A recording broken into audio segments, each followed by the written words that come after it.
Irlande, Royaume-Uni, Belgique, Pays-Bas, Danemark, Suède. Déjà presque 3 mois qu'on randonne à travers l'Europe. Au fil des parcs, on apprend à éviter les pièges et les surprises de la randonnée dans toutes les conditions. Je vais vous présenter dans cette chronique les quelques conseils de base pour garder un bon souvenir de votre futur voyage outdoor dans un pays d'Europe. Déjà, on va commencer par une petite explication sur la superposition des couches. Depuis quelques années, les marques travaillent sur des vêtements plus fins et techniques où chaque couche remplit son rôle. La première couche fine permet de réguler la température et d'évacuer la transpiration. C'est la couche la plus importante en cas de température extrême, chaude ou froide. La seconde couche confirme l'apport de chaleur si besoin est. Sauf par temps chaud où une seule couche suffit, vous l'apporterez la plupart du temps. Enfin, vous utiliserez votre troisième couche pour vous protéger du vent et de la pluie. En général, votre troisième couche se retrouvera compactée au fond du sac. S'il y a bien une couche à ne pas oublier pour la grande randonnée, c'est la troisième couche.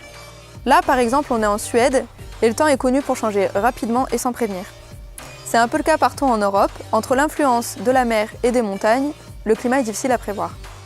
Pour le bas, c'est la même chose, on peut empiler un collant, un pantalon et un surpantalon.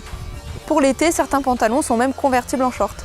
Mais attention, n'oubliez pas, dès que vous passez dans les herbes hautes ou dans les forêts, préférez un pantalon et de couleur claire. La maladie de Lyme et l'encéphalite attique gagnent de plus en plus de terrain, et malgré le vaccin contre l'encéphalite, la meilleure solution reste de ne pas se faire mordre. Schoeffel a travaillé sur des vêtements manches longues en haut comme en bas, qui sont faits pour évaporer la transpiration et donner un vrai effet de fraîcheur. Alors pour nous, entre tic et pantalon, le choix est vite fait.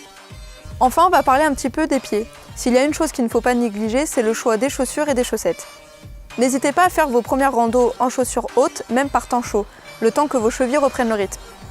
Enfin bref, n'oubliez pas que la rando c'est un sport et que là aussi, l'équipement est important. Même en Europe, on peut se faire facilement surprendre par la météo ou le relief. Alors à vos vestes et rendez-vous sur les plus beaux sentiers d'Europe.